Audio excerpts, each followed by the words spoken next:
Ule mkongo mtali ume nani au upo bado? Mkongo mtali?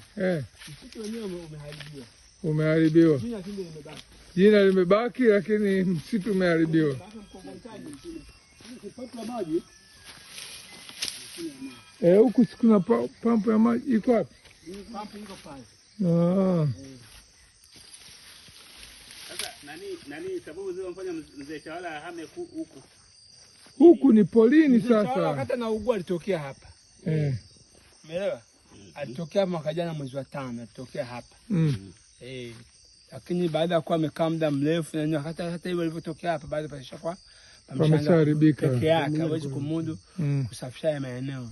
Kwa hivyo ndio na kuugua kama muda mrefu sasa ikawa ndio kurudi tena kwa haiwezekani. Kwa hiyo bado miliki ya mashamba yote ya kwake. Ya kwake, haya mashamba yote ya kwake.